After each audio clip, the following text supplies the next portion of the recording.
Assalamualaikum warahmatullahi wabarakatuh. Alhamdulillah, alladzi bi ni'matihi tatimmus shalihat. Salatan wa salaman ta'imaini ala habibina al-karim Muhammad.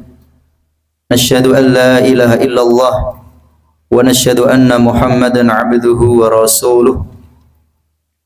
فيا عباد الله أوصيكم وإياي نفسي بتقوى الله فقد فاز المؤمنون المتقون حيث قال تعالى يا أيها الذين آمنوا إن تتقوا الله يجعل لكم فرقانا ويكفر عنكم سيئاتكم ويغفر لكم Wallahu dzul fadlil azim.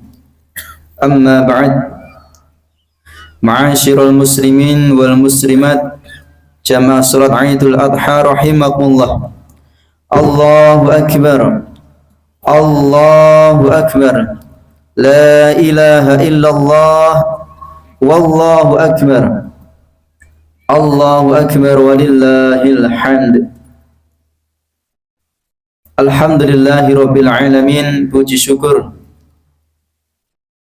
kita aturaken wonten ngarsa dalem Allah Subhanahu wa taala awit ugi wekdal enjang menika kita tasih sesarengan ngraosaken dos pundi nikmatipun sehat, sempat saha hidayah sehingga kita saged nindakaken salat Idul Adha kanthi berjamaah.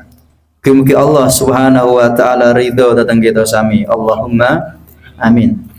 Salam salawat mugi tansah kalimpahaken dhateng Rasulullah Muhammad sallallahu alaihi wasallam.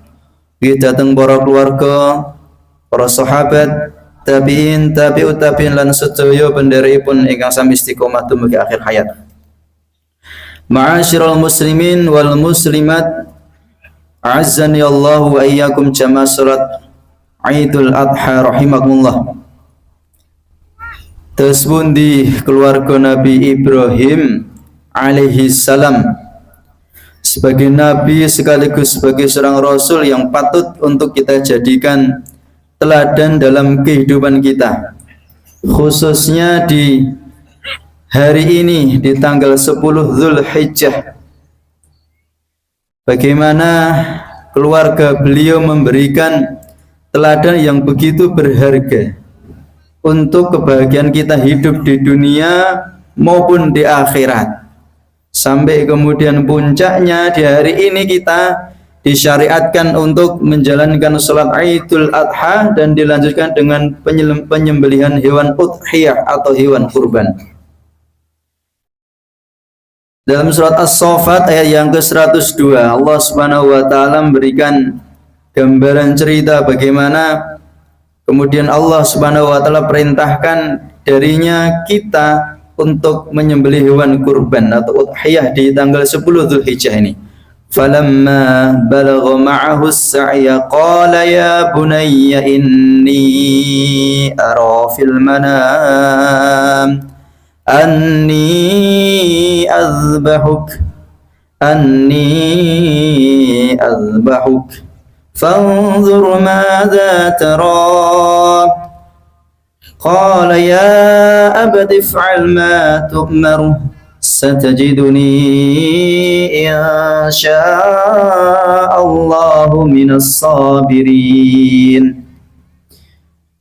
Beliau Nabi Ibrahim ketika usianya di antara 70 sampai 80 tahun, disebutkan dalam satu riwayat, beliau mengatakan kepada anaknya Ismail, anakku, aku lihat dalam mimpiku bahwa aku menyembelihmu dan ini adalah perintah dari Allah. Bagaimana menurut pendapatmu? Maka sang anak, yakni Nabi Ismail alaihissalam menjawab, ya abatif'al, wahai bapakku, kerjakanlah jika memang itu adalah perintah dari Allah. Satajiduni insyaallah minas sabirin, maka engkau akan mengetahui bahwasanya aku adalah termasuk orang-orang yang bersabar. Jamaatul adha rahimakumullah.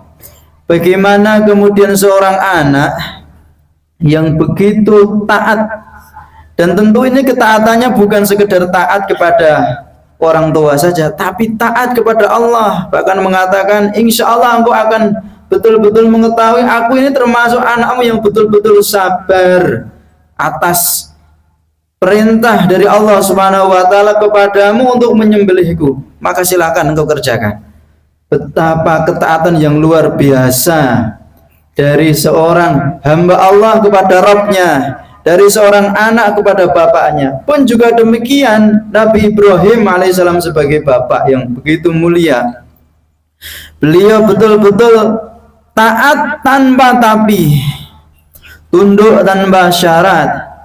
Beliau ketika mengetahui dalam mimpi tidurnya Allah perintahkan untuk menyembelih anak tercintanya yang sudah digadang-gadang lama bertahun-tahun belum dikaruniai anak, terus kemudian lahir sampai kemudian menginjak remaja, kemudian tiba-tiba Allah perintahkan untuk menyembelihnya. Kalau bukan sebuah ketundukan yang totalitas, maka tentu beliau akan menyembunyikan atau merahasiakan mimpi ini kepada anaknya, dan beliau pasti enggan untuk menyembelihnya, tapi justru dengan berat hati menawarkan dulu kepada anaknya sebagai bukti bahwasanya beliau taat pada Allah Subhanahu wa taala. Kalau kita pasti betul-betul tidak mungkin ini saya kerjakan, ini nikmat dari Allah, seharusnya saya jaga, bukan saya sembelih.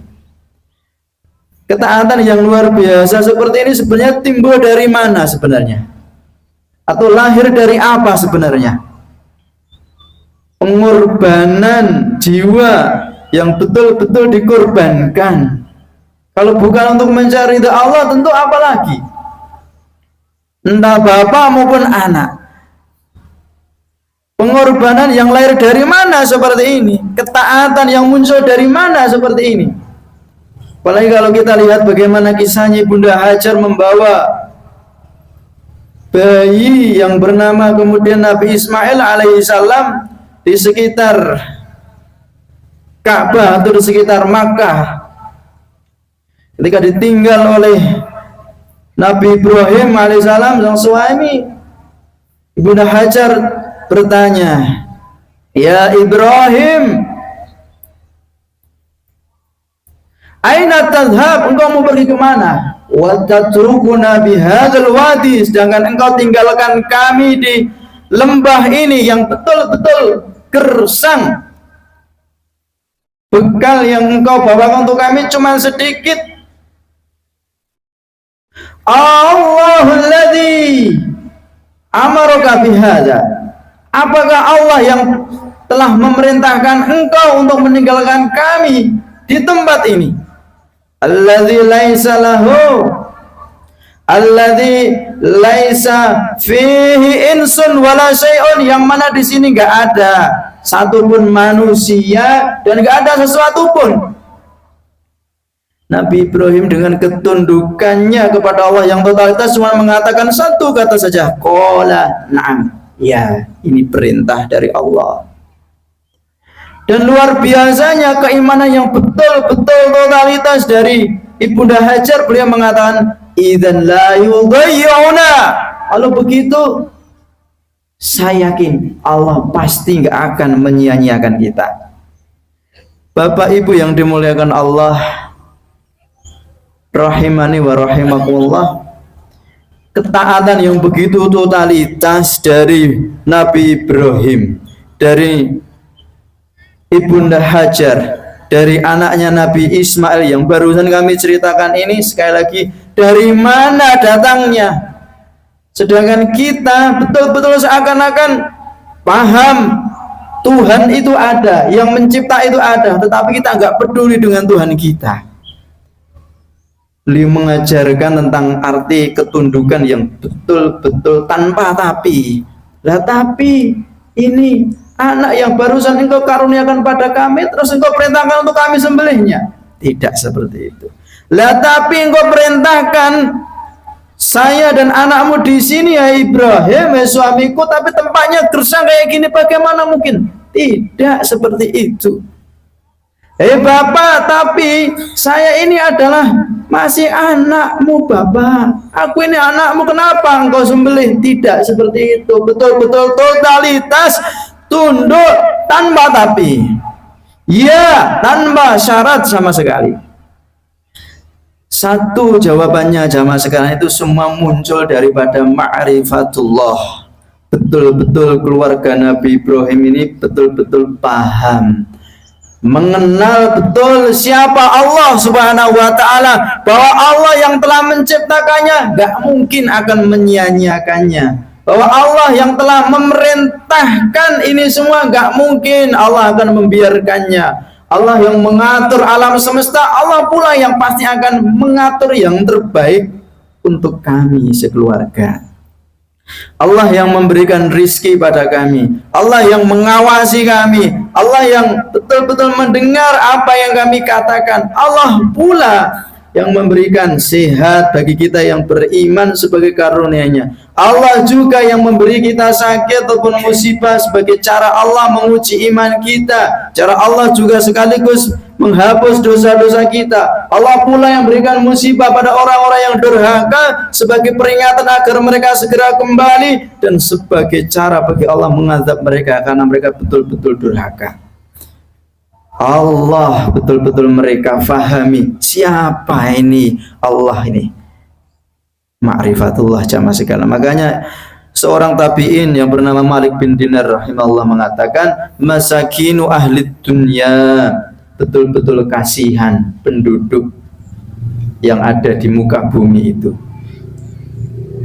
Ada yang bertanya, siapa itu wahai imam? Mereka adalah kharaju minha, mereka yang telah mati, mereka yang telah tidak ada lagi di dunia, tetapi mereka madzaku atyabu ma fiha, mereka nggak bisa merasakan kenikmatan yang paling nikmat di dunia. Kasihan mereka. Qila lahu wa ma atyabu ma fiha, memang kenikmatan yang paling nikmat hidup di dunia itu apa? Beliau mengatakan ma'rifatullahi wa mahabbatuh, yakni mengenal Allah sekaligus mencintainya. Karena orang yang kenal Allah, siapa Rabb Allah ini, maka dia pasti akan tunduk dan patuh tanpa tapi, tanpa syarat, layaknya kisah Nabi Ibrahim, Bunda Hajar maupun anaknya Nabi Ismail alaihissalam. Makanya ada seorang ulama mengatakan samratul ma'rifah salasu khisalin. Orang kalau sudah kenal Allah, maka dia akan mendapatkan 3 hal. Yang pertama adalah al-haya'u minallah. Dia pasti akan malu kepada Allah kalau bermaksiat, malu kepada Allah kalau ada perintah nggak segera dikerjakan. Saya dikasih nikmat banyak, sehat, sempat, kaya, keluarga, ataupun cukup walaupun belum kaya, tapi kenapa saya nggak segera mengerjakan perintahnya, saya nggak segera mengerjakan sholat, saya 24 jam dikasih nafas gratis, nggak perlu pakai tabung oksigen, tapi saya sholat 5 kali saja, kenapa nggak saya kerjakan? Allah kasih 24 jam, kita cuma dipinta 5 kali saja. Malulah kita kepada Allah seharusnya jamaah sekalian. Jika memang kita paham Allah itu betul-betul zat yang maha kasih sayang, maha pemurah kepada kita dengan berbagai macam nikmat. Tentunya kalau hitung nikmat yang Allah berikan pada kita lebih banyak daripada ujian-ujian yang Allah berikan pada kita. Masya Allah. Malulah kita jamaah sekalian pada Allah kalau kemudian kita justru melanggar perintah maupun larangannya. Yang kedua yakni al-hubbu fillah. Orang kalau sudah betul-betul paham, betul-betul kenal Allah itu siapa, maka pasti dia akan ada rasa cinta kepada Allah Subhanahu wa taala, sehingga perintah Allah itu segera untuk kemudian disambutnya tanpa harus sebentar, segera disambutnya. Makanya Allah perintahkan juga wasari'u ila maghfiratin mir rabbikum wa jannah. Bersegeralah kalian untuk menuju ampunan Allah dan jannahnya Allah yang luasnya jannah itu seluas langit dan bumi. Mereka pasti akan bersegera, betul-betul rindu kepada Allah. Apapun yang diperintahkan Allah segera untuk mengerjakan tanpa mengulur-ngulurnya. Apapun yang dilarangnya pasti segera ditinggalkan sebagai bentuk kecintaan mereka kepada Allah. Dan ketika mendapatkan musibah apapun juga mereka menerimanya dengan penuh husnudzon. Enggak apa-apa, ini tetap yang terbaik di balik Allah, di balik semua musibah ini. Hanya saja saya belum mengetahui hikmahnya apa, dan pasti nanti Allah akan menampakkan hikmah yang terbaik itu semuanya. Selain daripada itu pasti al-unsu billah, orang yang betul-betul mengenal Allah pasti dia akan senantiasa rindu kepada Allah, sehingga aktivitas hariannya itu enggak ada yang mubazir jamaah sekalian, betul-betul membawa barokah, membawa keridhaan dari Allah, kesibukan yang betul-betul bermanfaat untuk di dunia maupun di akhirat. Dan ini menjadi petanda Allah juga cinta kepadanya. Imam Hasan al-Basri mengatakan min alamati i'radillahi 'anil 'abdi ay yaj'ala shaghlahu fi ma la ya'ni. Di antara tanda Allah itu tidak berpaling dari seorang hamba, alias Allah betul-betul perhatian sama seorang hamba, cinta betul sama seorang hamba lah ketika seorang hamba itu menyibukkan hari-harinya, waktunya dengan hal-hal yang bermanfaat. Barakallahu fikum jami'an. Ma'asyiral muslimin a'azzani Allah wa iyyakum. Allahu akbar, Allahu akbar. La ilaha illallah wallahu akbar walillahil hamd. Mari kita jadikan hari ini maupun besok hari-hari tasyrik sampai akhir kita jadikan sebagai momentum bagi kita untuk memulai kehidupan kita itu lebih betul-betul taat kepada Allah. Ingat, mereka orang-orang yang perlu dikasihi ketika hidupnya di dunia adalah mereka yang enggak paham Allah Subhanahu wa taala. Bagi kita yang paham, Allah Maha melihat, Allah Maha mendengar, tentunya kita harus malu kepada Allah. Bagi kita yang betul-betul paham, Allah Maha memberikan apa saja yang kita pinta, sekalipun ada yang belum dikasih karena sebagai bentuk ujian iman untuk kita, maka tentunya kita juga malu kepada Allah. Mari senantiasa kita tingkatkan iman kita sampai kemudian betul-betul nantinya Allah Subhanahu wa taala programkan akhir kehidupan kita, yakni akhir kehidupan yang baik. Allahumma amin. Mari kita berdoa pada Allah Subhanahu wa taala, mudah-mudahan Allah Subhanahu wa taala betul-betul menancapkan keimanan yang kuat dalam jiwa kita masing-masing, sehingga apapun keadaannya kita hidup di dunia betul-betul diridai oleh Allah dan dimudahkan segalanya. Allahumma amin. Allahumma salli wa sallim wa barik ala nabiyyina Muhammad wa ala alihi wa ashabihi ajma'in walhamdulillahi rabbil alamin. Allahumma ighfir lana dhunubana wa kaffir 'anna sayyi'atina wa tawaffana ma'al abrar. Allahumma ya muqallibal qulub tsabbit qulubana ala dinik wa ya musarrifal qulub sarrif qulubana ala ta'atik. Allahumma ighfir lil muslimina wal muslimat والمؤمنين والمؤمنات وألف بين قلوبهم وأصلح ذات بينهم وانصرهم على عدوك وعدوهم. اللهم انصر المسلمين والمسلمات في غزة فلسطين وفي روهينيا وفي أويغور وفي كل مكان وزمان، وأهلك الكفرة من اليهود والنصارى والمشركين والشيوعيين أعداءك أعداء الدين. اللهم أدخلنا الجنة مع الأبرار برحمتك يا أرحم الراحمين، وعدنا من عذاب القبر وعذاب نار جهنم. ربنا آتنا في الدنيا حسنة وفي الآخرة حسنة وقنا عذاب النار. سبحان ربك رب العزة عما يصفون وسلام على المرسلين والحمد لله رب العالمين. Billahi taufiq wal hidayah war ridha wal inayah. Karena panjenengan pangapunten, subhanakallahumma wa bihamdika asyhadu an la ilaha illa anta astaghfiruka wa atubu ilaik. Wassalamualaikum warahmatullahi wabarakatuh.